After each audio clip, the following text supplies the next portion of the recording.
Mpenzi mtazamaji wa Liferise TV, ninapenda kukukaribisha. Ni siku njema, siku nzuri kabisa ambayo Bwana amefanya. Ninaamini umekwisha kuendelea kuifurahia na kuishangilia kokote pale ambapo unatufuatilia. Inaweza ikawa ni mchana, wengine ni usiku, wengine ni asubuhi, wengine wapo kwenye gari, wengine wapo ofisini, wengine wapo nyumbani. Napenda kukaribisha kwenye familia hii ya Liferise TV. Nakushukuru sana kwa namna ambavyo umeendelea kuwa mwanafamilia wetu, kwa namna ambavyo unatoa comment zako tunazisoma pale, una share, una comment. Tunakushukuru sana. Mungu aendelee kukubariki. Tunaendelea na mambo 13 yanayoathiri maisha yako kutoka ndani. Mambo 13 yanayoathiri maisha ya mwanadamu kutokea ndani. Na mstari ambao tunaosimamia ni Injili ya Marko Mtakatifu sura ya 7. Tunasoma mstari wa 21, 22 na 23. Mstari wa 21 unasema, kwa maana ndani ya mioyo ya watu hutoka mawazo mabaya, uasherati, wivu, uuaji, uzinzi, tamaa mbaya, ukorofi, hila, ufisadi, kijicho, matukano, kiburi na upumbavu.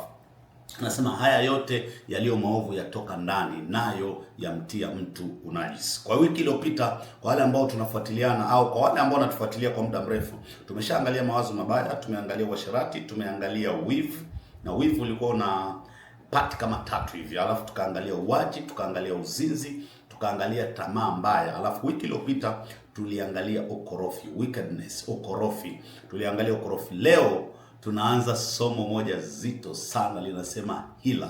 Hila, moja ya jambo ambalo linamtia mtu unajisi kutoka ndani. Kiingereza naita deceit au deception au craftiness. Hili ni neno ambalo linamaanisha hila. Hila haitoki kwenye mazingira, kutokana na Yesu anachotuambia. Anatuambia kwamba hila haitoki kwenye mazingira. Anasema hila inatoka ndani ya mioyo ya watu. Tatizo sio kwamba huyu mtu mwenye hila ana akili nyingi. Tatizo ni moyo unaotumia akili kumdanganya mtu mwingine. Na moja kwa moja labda nitafsiri hila ni nini.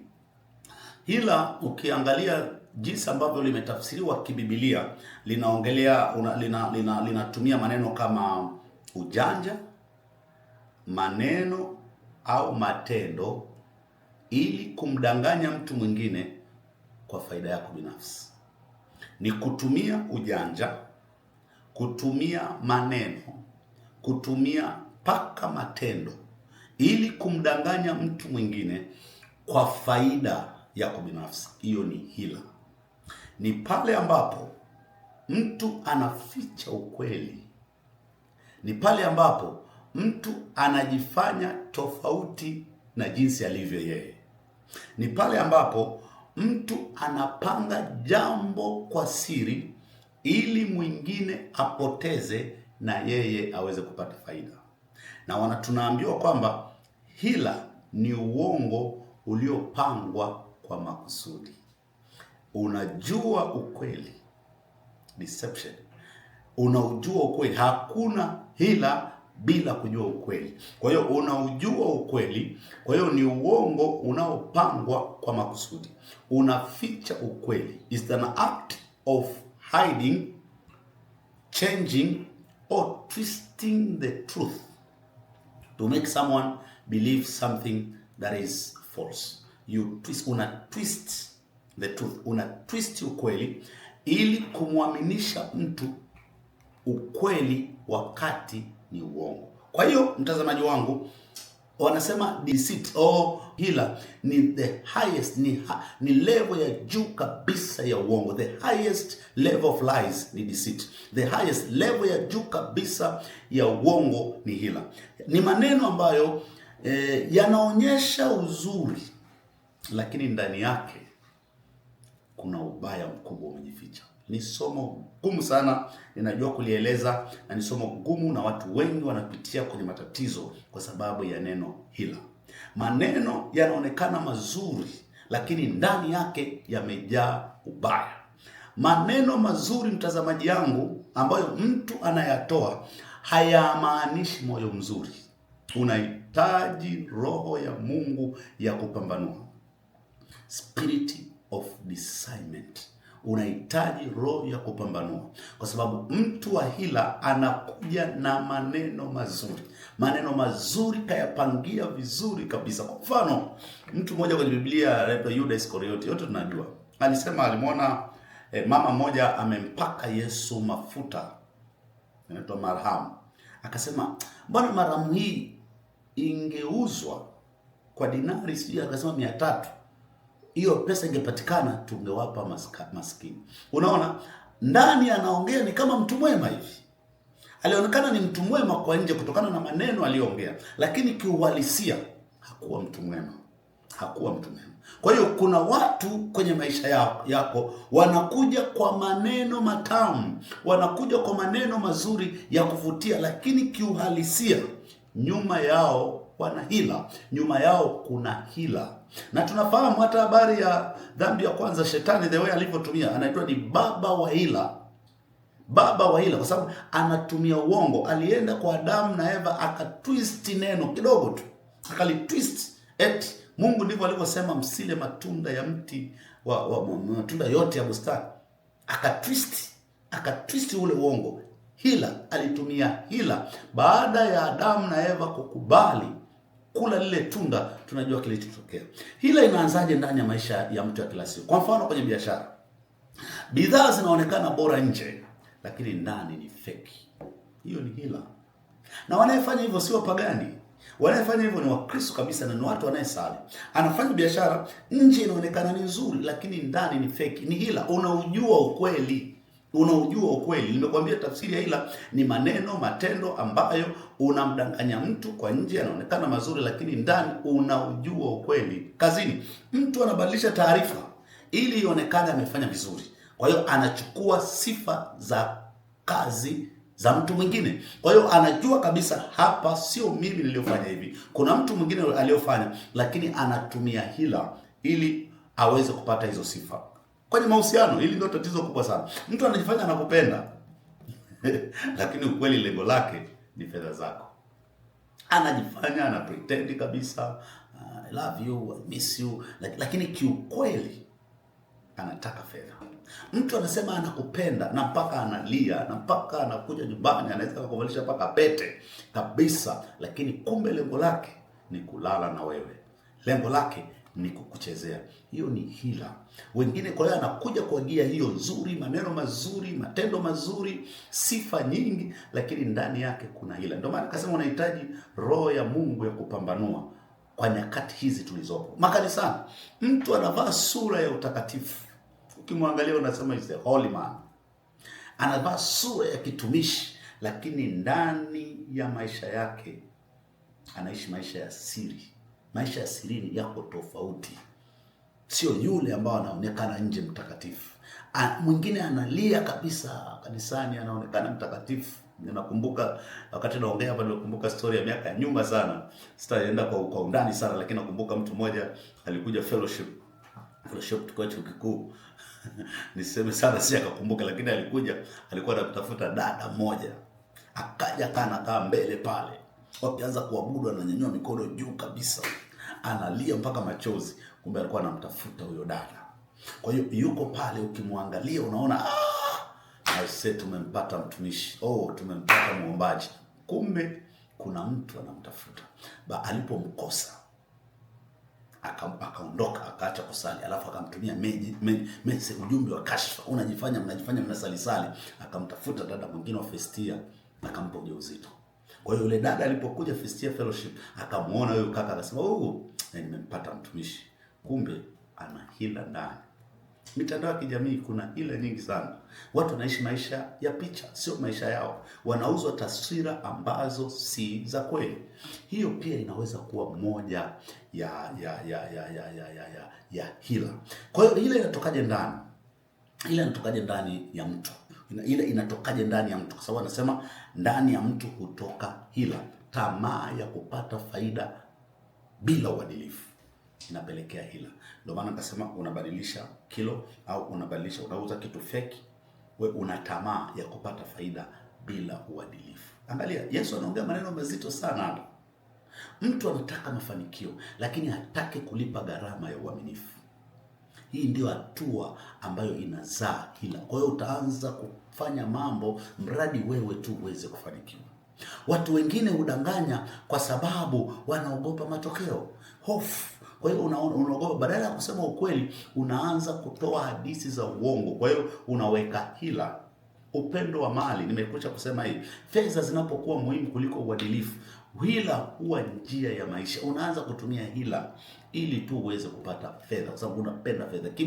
Kiburi humfanya mtu aamini kwamba anaweza kuwazidi akili watu wengine. Kwa hiyo anasema moyoni mwake hakuna atakayegundua. Kwa hiyo anafanya mpaka hilo kwa sababu ya kiburi, kwa sababu anajua yeye anajua labda anaweza kufanya kila kitu, hakuna mtu mwingine ambaye anaweza akamzuia. Hila inaharibu vipi maisha? Inaua uaminifu.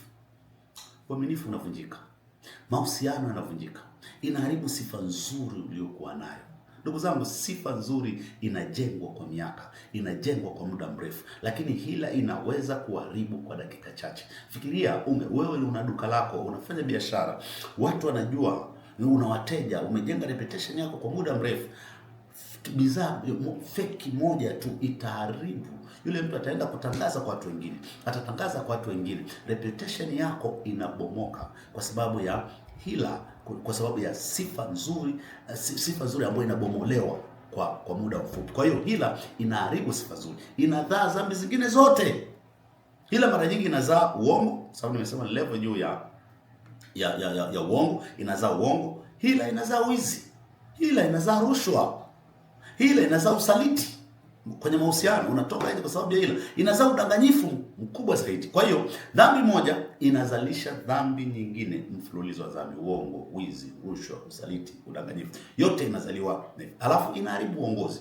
Hakuna taasisi inayoweza kusimama bila uaminifu. Hakuna.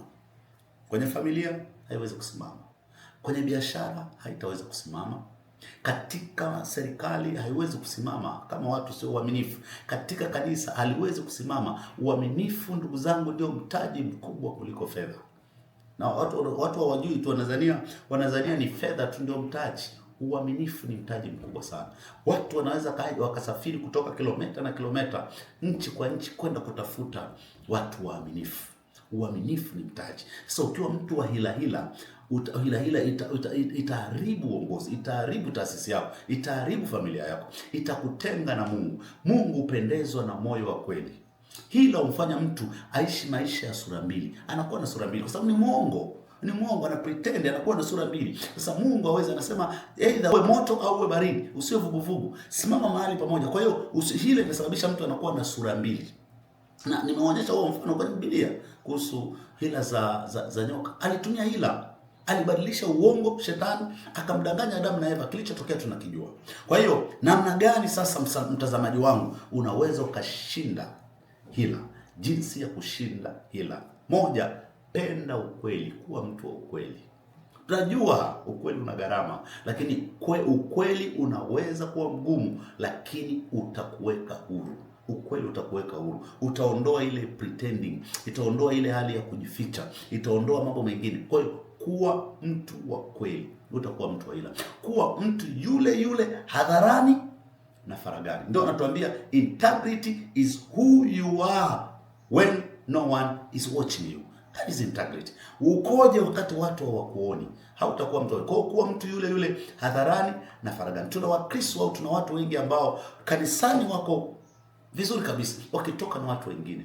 Na ndio maana unaona tuleti mabadiliko kwenye jamii. Na ndio maana unaona taifa linazidi kuangamia. Na utafuatilia somo la wiki inayokuja, utaona tutaongelea kuhusu fisadi, utaelewa. Ndio maana unaona mambo yanazidi kuwa mabaya nchi zetu za Kiafrika. Sababu watu wana sura mbili. Hawa wao kanisani, wakirudi kwenye biashara ni watu wa hila. Hawa wao kanisani, wakirudi kwenye familia zao ni watu wa hila. Watu ndoa zinavunjika kwa sababu ya hila. Kubali makosa yako. Kubali makosa. Watu wengi hudanganya ili kuficha makosa. Unyenyekevu utakuondolea hila. Kubali makosa. Nimefanya makosa, nimekosea hapa. Kubali makosa. Kwa hiyo mambo matatu. Namna gani utashinda hila? Penda ukweli, kuwa mtu wa ukweli, kuwa mtu yule hadharani, faragani. Alafu kubali makosa, kwamba nimekosea. Hila ni jambo baya sana kwenye hizo nyakati tulizopo. Sijataka kwenda kwa undani sana. lakini nimetaka kuonyesha huna roho wa Mungu, sasa hivi unaweza kudanganya. Mabinti wengi wanalia, wakaka wengi wanalia, watu wengi wametapeliwa. Kuna matapeli wengi wanatumia hila, na kama hujui ile inayofanya kazi ndio vile vile kama alivyosema, ni kama vile watu wanaevua samaki. Wakati tuko wadogo tulikuwa tunavua samaki kule kijijini, naenda kwenye kamtumbu hivi tunavua samaki, unaweka kamtego fulani, lakini unataka ukapata samaki, lakini unamwekea kama chakula hivi, alafu unakatumbukiza kwenye maji. Kwa hiyo yule mtu anaifuata ile chakula, kama hata hivi anakamatwa ndoano, ndoano anakamatwa hivi kwa yule mtu kamtegeshea ndoano, kwenye ile ndoano kaweka kachakula.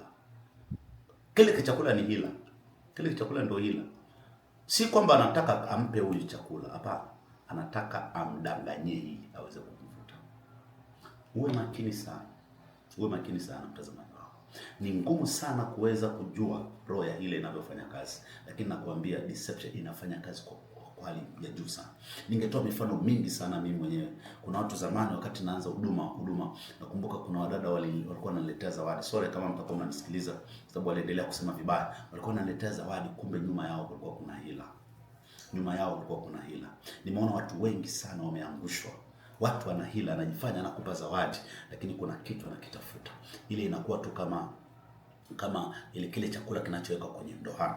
Kuwa makini, lazima uwe na spirit of discernment uweze kujudge hii zawadi inamaanisha nini. Unajua kwa nini zawadi ina nguvu? Mtu akitaka kukukamata, unajua kwa nini wadada wengi wanakamatwa wanashindwa kutoka? Kwa sababu alianza kupewa zawadi, amepewa iPhone 17, amepewa iPhone 15, amepewa zawadi ya gari, amepewa zawadi ya ST. Hutaweza kutoka, baadaye utashindwa kutoka sababu ameshakukamata na moyo wako umeshakamatwa, hutaweza kutoka. Kwa hiyo uwe makini sana, na Biblia inasema nyakati za mwisho kutakuwa na manabii wa uongo. Sio manabii tu, hata watumishi wa Mungu watakuja kwa hila, wamevaa ni simba ni nini sio, lakini wamevaa kama kondoo hivi, wamevaa kama kondoo, lakini ndani yao wana hila, wanataka kuwanyonya. Na tumeona watu wengi sana wanadanganywa. Kuna watu wengi wananyang'anywa na watumishi. Sisemi ni nani na nini, sipokuwa wasema watumishi wa Mungu hapa, lakini tumeona mambo yaliyotokea Uganda, tumeona mambo yanayotokea sasa hivi. Ni hila. Mtu anakuja kwa sura nzuri kabisa, anakuja amevaa vizuri kabisa, anakuja ukizania mtakatifu, lakini ndani yake anatafuta fedha. Inaweza ikawa hata mimi kama au kesho mimi au mtu mwingine unaandaa kipindi kama hichi, au unahubiri, lakini lengo lako sio roho za watu. Lengo lako baadaye unaanza kuwadanganya watu. Nikitoka hapa naanza kupigia simu, jamani naomba hela. Na kumbe mimi nafanya hichi, lengo langu sio kubadilisha maisha ya watu. Kwa hiyo unahitaji roho wa Mungu kuweza kujua roho ya hila inavyo operate. Nikuombe mdogo wangu pale ulipo, kuwa makini sana. Hila haianzi kwa maneno, hila inaanzia moyoni. Ni ngumu sana kujua. Maneno yanaweza kama mazuri, lakini ni ndani. Mtu anadanganya kwa sababu tayari ndani ya moyo wake ameshaamua kuwa ukweli haumtoshi. Kwa hiyo atakudanganya. Ndio maana Yesu anasema hila inatoka ndani. Mtazamaji wangu, wengi utakumbuka. Hebu kama una ushuhuda hapo chini naomba uniandikie namna ambavyo mtu alitumia hila akakudanganya. Sasa hivi kwenye mitandao ya kijamii, labda niseme tu hapa, kuna mtu anatumia jina langu, ameweka picha kwenye status yake, picha yangu, anawadanganya watu kwamba huyo ni Kanuti. Na ipo hiyo na tutamweka, nimeshaitangaza kwenye social media, nitamweka tena muda sio mrefu. Kwa hiyo huyo mtu anatumia hila, anadanganya watu wengine. Anakuja amevaa, kwa maneno unaweza usimgundue, kwa external appearance unaweza usimgundue, lakini ndani yake ana hila. Unahitaji roho wa Mungu. Na kuna mtu paka sasa hivi anadanganywa hapo alipo, anajua anapendwa, lakini kumbe jamaa anataka amtumie. Naomba uandike hapo chini kama kuna mtu ambaye ameshadanganywa kwa kutumia hila. Naomba nikuombee au tuombe pamoja pale ulipo. Baba, katika jina la Yesu Kristo, ninakushukuru kwa ajili ya msikilizaji wangu ambao anafuatilia Life Rise TV kokote pale alipo. Ninaomba usafishe moyo wangu, safisha moyo wa mtazamaji wangu na kila aina ya hila na udanganyifu ulioko ndani mwake. Mpe moyo unaopenda kusema kweli. Mpe moyo unaotembea katika uaminifu. Mpe moyo utakayetembea katika uadilifu. Hata pale ambapo hakuna mtu atakayemwona. Msaidie asitumie maneno, asitumie akili akili, asitumie uwezo wake, asitumie nafasi ambayo Mungu amempa kuwadanganya na kuwaumiza watu wengine. Bwana, ninakuomba ondoa hila ndani ya msikilizaji wangu, ujaze roho ya kweli, mfanye awe mtu wa kweli, yule yule mbele za watu au hata sirini. Katika jina la Yesu Kristo namwombea yule ambaye anadanganywa hivi sasa, anapewa zawadi lakini kumbe mtu anatafuta moyo wake. Msaidie aweze kutambua huo mtego ili asiweze kunaswa. Katika jina la Yesu Kristo tunaomba na kushukuru. Amen. Mungu akubariki sana mtazamaji wangu. Tukutane wiki ijayo. Nakupenda sana.